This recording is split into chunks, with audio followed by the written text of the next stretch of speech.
Hey everyone, it's Will, Gamer Dad, with another video for you. So anyways, this is probably the long-awaited battle that you've all wanted to see me beat, and I know many of you have already beaten it. That being said, I decided to spend Saturday afternoon trying out different strategies in order to get this done. So, first of all, obviously we are using a non-elemental slash team. I've had good success with this kind of team against the 4 true spirits. And so we're just going to set up a 2-turn AF here. Note that I'm stacking multiple boosts with the binary drive on Elga, as well as obviously slashing saber with judgment, and then finally, the scars attack. We're using Yuri to boost the AF combo, and then we always have Crest with the distortion blade, giving everyone 40% additional attack. Now, first of all, I will say that I actually did it twice. The first time my iPad actually didn't record it, so it's actually very frustrating not having the initial footage. And so this is actually the second completed battle. I'm going to say I don't want to do this ever again. My overall feelings about this particular battle is that there is a lot of RNG in the fact that you really have to watch for the HP stoppers. I mean, there are different strategies where you can actually punch right through the different 25, 50%, and 75% HP stoppers. But in my experience, this is a little bit more, shall I say, doable for most people. So you can see I left some HP left over from the first AF, and we're going to try to push it just past the 1/4 mark. Note that I'm using the setup here where I use Distortion Blade to apply additional. I did have to VC in Meryl in order to have heals for a couple of turns, and Yuri really does help with Guardian Field in the fact that he can heal on the field while doing some DPS and adding to the slash zone. Also note that you have to estimate exactly when the number of hits you apply are able to push over the HP stopper, and then I can re-establish zone with radius right away. Having 2 zone setters in this particular battle makes a whole lot of sense and lets you do a little bit more flexibility with your team. What I mean by that is that in my experience, sometimes your criticals don't always land, or your 4-hit combos just don't do enough damage because, RNG is going to RNG. And if you actually switch out, for example, Crest for Radius, and you happen to not do enough damage that turn, you can actually swap back again and retry with the additional damage, being that Quattro Drive does the majority of our damage, and especially since Yuri does have the 50% increased crit chance, you have a high likelihood if you didn't push it over that turn because your estimating isn't correct, that you can re-establish zone and still allow the 4th rotation, your rotation to re-establish zone once you've pushed it over. So this is phase 2. You can clearly see that phase 2 is more about Caroline establishing magic zone for the first turn, and then 2 elemental attacks back to back, and it's a 3-turn fixed rotation. I didn't mention that the first phase was pretty much the same tack over and over again. Carolyn would do a slash 3-hit combo plus guaranteed pain or almost guaranteed pain, and obviously Justine mostly does 3-hit pierce combo, where essentially it does speed down, int down, power down. So you have to watch out for that, being that it does affect your DPS as well as the rotation of your team. That's why for rotation 2, or the second phase of this, I decided to leave Carolyn up, being that we can keep judgment on, and as long as you have the 50% speed down with Elga, you really do have control of the situation. You're always going to be faster than her magic stance. And note that, like I said, I do have both choices of Radius as well as Crest to re-establish zone. My only other thing to comment at this point is when you see the icons fading, as in the judgment, speed, int, and power down fading, don't wait until the next turn to re-establish it. The reason why is because I find that Carolyn has close to 300 speed in my estimation, and if you wait, there's a high likelihood she's going to outspeed you, and then she's going to do a 5 to 10k AoE attack on your team. Also note that at that rotation there, I just replaced Crest as well as Meryl. You want to really understand who's the fastest or second fastest on your team, and what you really want to do during this phase, if you are using Meryl, is to have Meryl come in last. That being so that her VC does have that 35% elemental resistance up, and I do have the enhanced Grasta, so it lasts for 2 turns.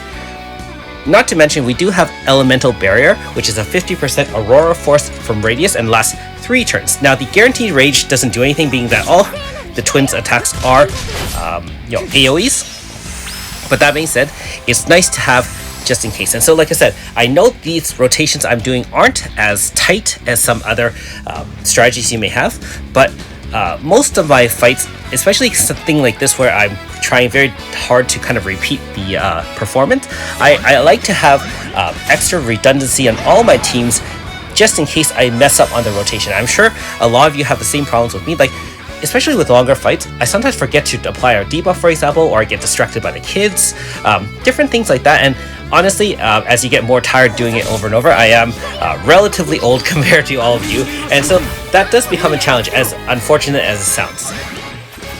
So you can see that, like I said, we are guaranteed to outspeed Carolyn with the Judgment on, and we just reestablish zone at will every 3 turns. And so this phase is a little bit longer than I would have liked. If you had estimated and done a little bit more DPS closer to the 50% mark, you could have pushed it over to the 3rd phase right away. Now, the problem with that is, especially if you're using top tier DPS, a lot of times you'll push over the phase or the HP stopper too early, because you really want to have a full bar for the 3rd phase or final phase. Each of the phases I have pushed it over, that being the 75% HP mark, the 50% HP mark, and the 25 HP mark, as you've watched. I will have at least half, if not a full bar, and the reason for that is you'll see shortly, but if you don't have a full bar, you may come into problems where you may not be able to deal enough damage to either push it to the next phase or eliminate one of the twins.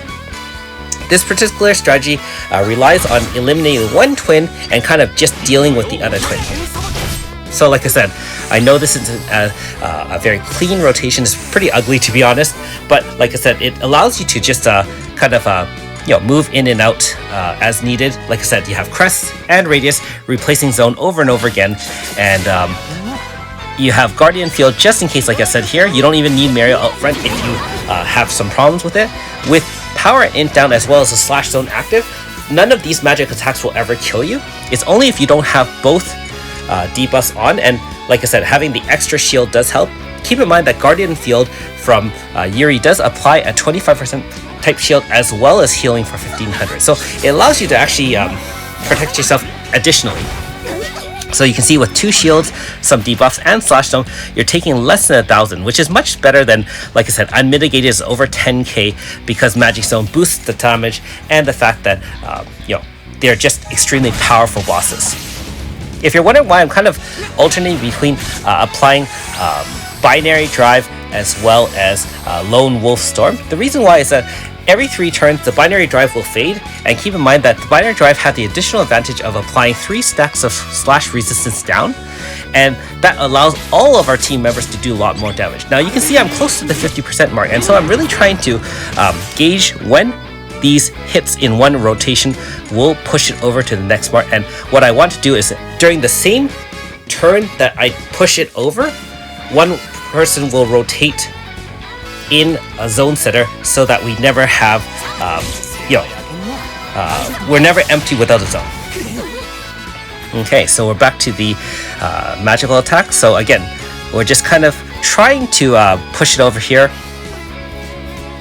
And that's really where I found a lot of experimentation was, in terms of estimating how much damage you're doing, as well as looking carefully at your screen to see when the 50% mark was. Like you can see that it looks like it's 50%. It's been a whole 4 or 5 turns where I've kept on hitting it and it's just not pushing it over. So this was a little bit frustrating, and like I said, if you go all in where you're just kind of committing all your damage, sometimes it's just not enough and then you get wiped by an untimely AoE.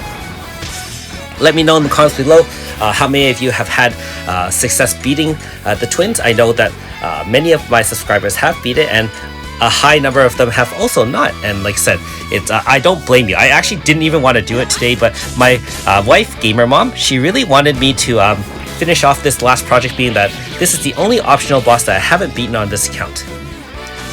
And we finally hit enough damage to push the zone over. And note that I have just enough right there. As you can see, Radius replaced the zone right away and allows us to do as much damage as we can during the next AF in the 3rd phase. Now in the third phase, for those who don't know, they essentially, first turn, both can heal to 100% life.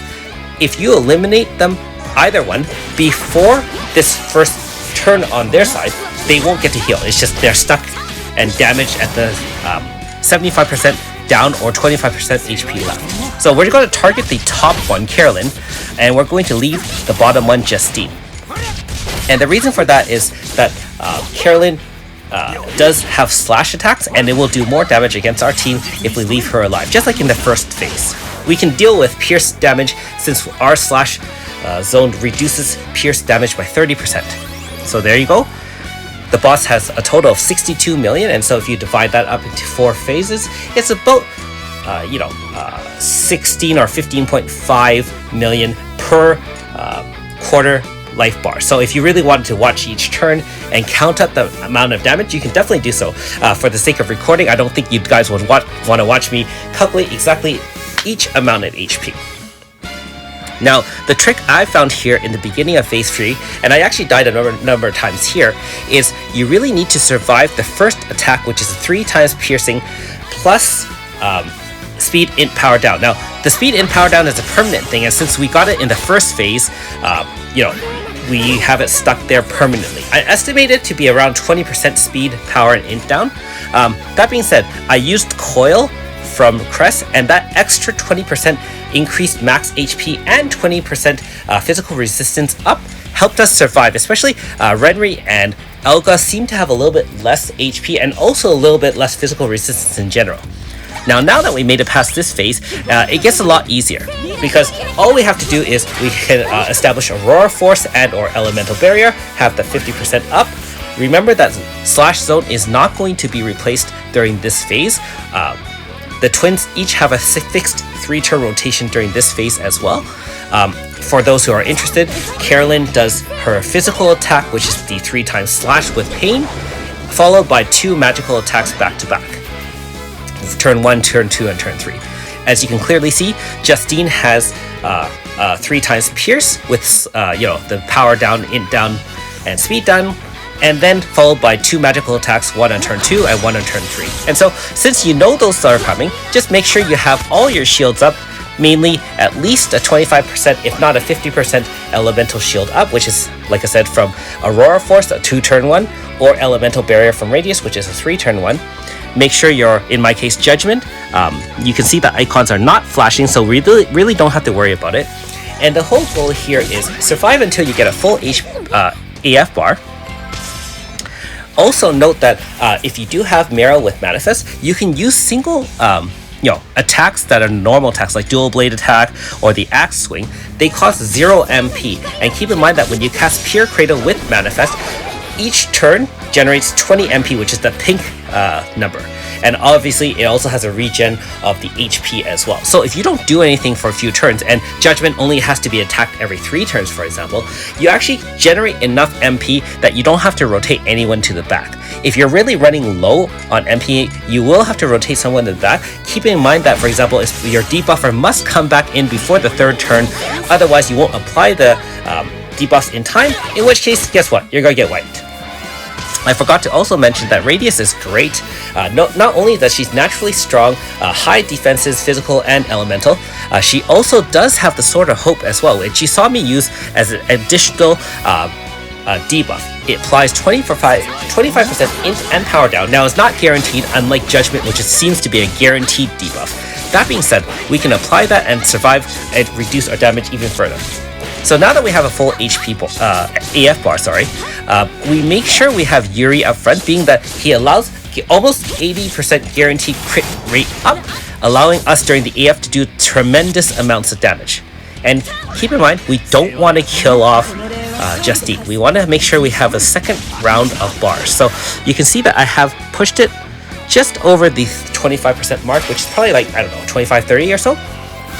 And we're going to slowly build it up. And again, eyeballing the exact amounts was extremely annoying, and like I said, it caused me quite a few failures, shall I say. I did try this actually within Earth Zone team, and the DPS just wasn't enough, so that I found that we had a lot of issues estimating exactly when the HP stoppers were going to occur and the zone breaking move, and I just didn't have enough timing to rotate the single Earth Zone Mayunfa back in.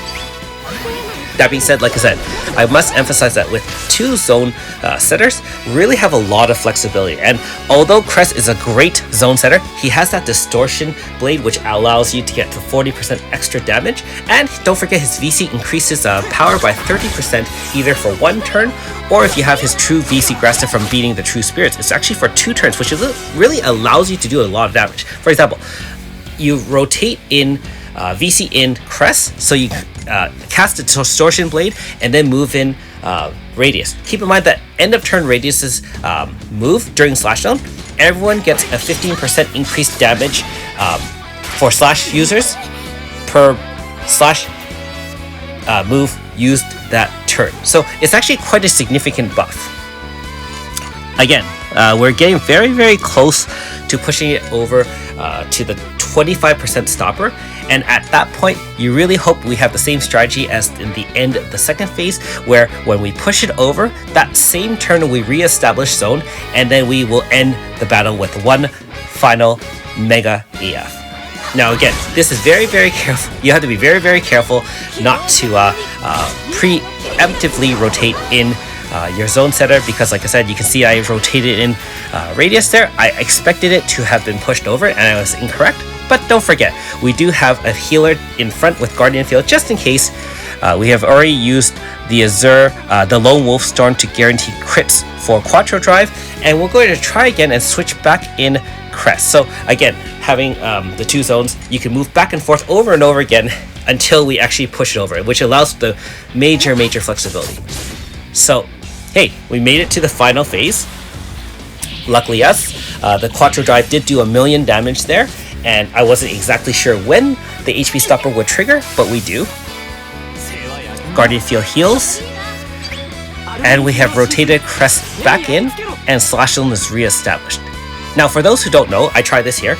If you don't kill off the twins here, they each do 1 physical attack, just like their phase 1 attack. So the top Carolyn would do her slash attack, the bottom Justine will do her pierce attack, and between the 2 of them you'll pretty much die. So you really want to end it right here, and since we do have a slash zone and we have kept our buffs going, when I am setting up, just so you know, I keep binary drive, I cast it 1 every 3 turns, just so that the speed difference is all there, and she's boosted on the speed 3 stats, as well as keeping those slash resistance down on the enemies until I'm ready to push it over to the final phase. And so we finally, thank goodness, we finally beat this stupid boss.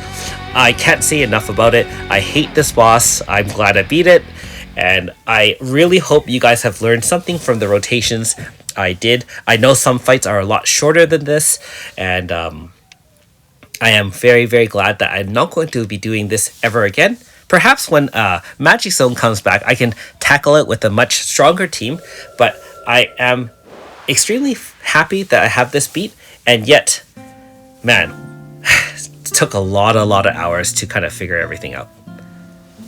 Thanks to everyone who's encouraged me on my channel through comments, to get me to get this done, and I appreciate all of your comments and encouragement. Like everyone else, we are human, and I wanted to say this one is just one I put off for a very, very long time. And we get 2 final Grastas there, and they are able to be equipped once you upgrade them. So that is your reward for finishing off the final phase. I did claim each of the other ones in the earlier phases, and so you get personal Grasta for Morgana and Joker. There's some other Grasta you get along the way, but at the end of the day, we get 100 stones, and we have this battle done, and of course 1 more gold badge for our collection. As usual, we do have our loadout here, and you can see it is heavily grasted, so without that, I'm not sure if I could push over those phases in order to get those HP stoppers triggered and the zone breaker triggered. So you really want to emphasize that you should have top tier Grasta at this point, hopefully to beat these bosses. Thanks for watching. We'll see you next time.